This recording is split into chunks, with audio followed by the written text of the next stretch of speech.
influential than parents. So those are the two concepts I want to do, and now I want to talk about the way that those systems operate. So the first slide, please.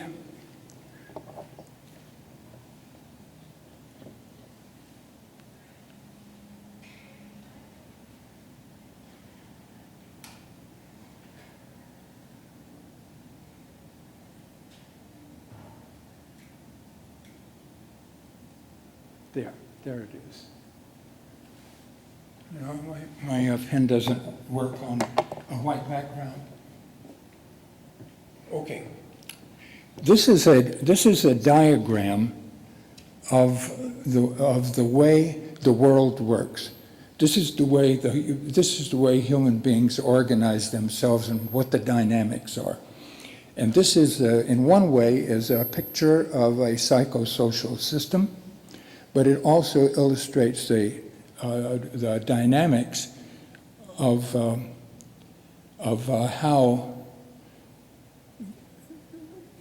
relationships begin and how relationships turn into mutual influence. At the top,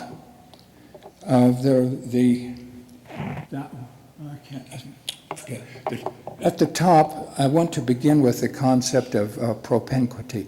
I apologize for this technical term, but it's good. It is very good to use it simply because if anyone gets interested in it, you can follow it up in sociology, because propinquity is a concept, it's one of foundational elements in sociological theory. It's been around, been studied for 100 years, and has some really good findings associated with it.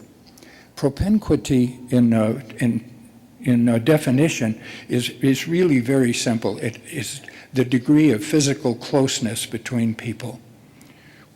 And I mean by that physical. Now, in these days of social networking, I don't know what's going to happen. And that is under lively investigation in sociology, of course, but there's been nothing really published on it yet. Traditionally, when we're talking about being close together, we're talking about physically. So the interesting point about this is that the closer together that people are physically, the more likely they are to be in the same network. I'll give you a very homely example. Think about this. I speak here to the younger students in the audience. Think about this. There are, let's say that you are a young man, and you are beginning to consider, is it time for me to marry? Is it time for me to begin my adult life in this kind of way, begin a family, etc.? There are, for every one of you on this planet, probably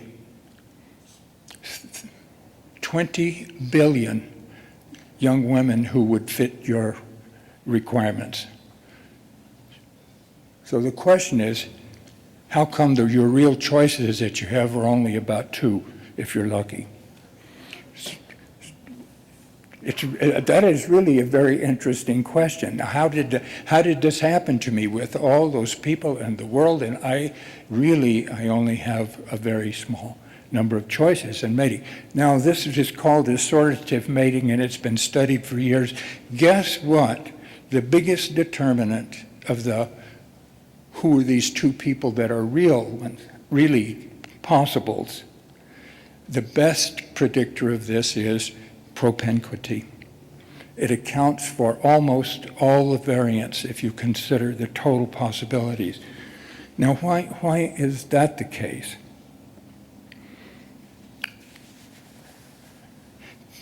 people organize into social networks. Who knows who knows who knows who, those big networks. They get organized because of propinquity. That means they live close together. Who lives close together? Members of the same social class, the same language group, and the same linguistic group. Those are the people who, that's what makes neighborhoods in most cities and villages of the world. So we all tend to live together with people that are like us in those respects: social class, language, culture. Well, only those people that you are close enough to be able to know are going to be in your eligible pool of people that you could turn into very good friends. So propinquity is an extremely powerful determinant,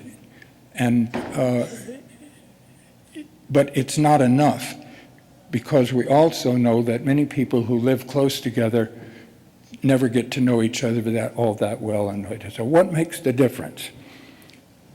So this is what this, now we're beginning to talk about a dynamic circle. And here's the formal phrasing. The greater the degree of propinquity, the higher the probability of shared activity.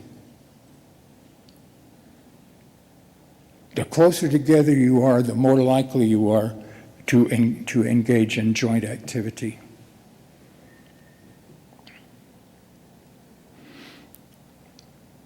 I want to return to how this works in general, but now I just want to say that definitions, what is shared activity? Well, that is things that people do together and that has a common purpose or outcome. So they are doing things because some good is going to come of it, either pleasure and entertainment or making something or doing something like that. But as we will see, that is the most powerful feature of the development of psychosocial systems, is shared activity. Now, what is the effect of shared activity? If we go down to the bottom, we see that the greater the amount of shared activity, the greater degree of intersubjectivity. Now here, this is another term I have to apologize for, but I want you to have it because it's a very widely used term in social science theory, and it actually has a very simple meaning, although you can get some definitions that are that long in paragraphs. But what it means is to have the same subjective experience of the world. So people who will see the world in the same way, the people who will explain the world in the same way, have the same set of emotions about what happens. They feel the world as in the same way. They're very sympathetic with each other and understand each other. Now, intersubjectivity is fascinating in many kinds of ways, and cognitive psychologists are very interested in the way that people begin to think in the same way and to feel in the same way, to have not only the same thoughts but the same emotions. Well, what happens next? Here's the next thing that happens. Intersubjectivity leads to greater liking, affinity. Affinity is a technical term. It means the feeling of being alike and of liking. If I feel an affinity toward you, it means I like you and I like being with you. And so it is the beginning feeling of friendship, of affection, and this grows out of feeling alike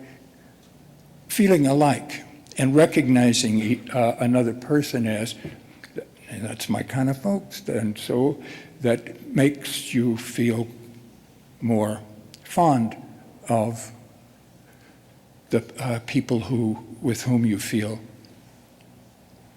intersubjectivity. Now, what happens with people who have affinity for each other?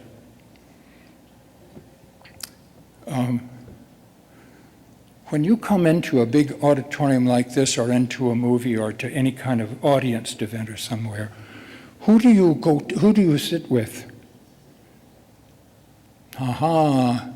If you have a choice, it will be people for whom you feel affinity, because it's very pleasant to be able to, if you're listening to a speaker and you're sitting next to a good friend, and that all you have to do if you're sitting together is, and you hear something, you just do that and roll your eyes, and your friend knows exactly what you mean. Now that's who we like to sit by. Yeah, that is much the best experience that you can have, is that feeling of what you are, is to share that kind of moment. And so, what does that, in terms of my diagram, affinity leads to increased propinquity, because here you are doing it again. More propinquity, it means that after going through this cycle, you have even more propinquity. That is, you are together more often than you were before the psychosocial system began to operate. These psychosocial systems, all psychosocial systems, this is the assertion of the unified theory, is that all psychosocial systems operate in this dynamic. Point one. And the second point is that it is in this dynamic and in the interaction among the people who are in this psychosocial system, that is where influence is maximized. That is where influence is brought to bear.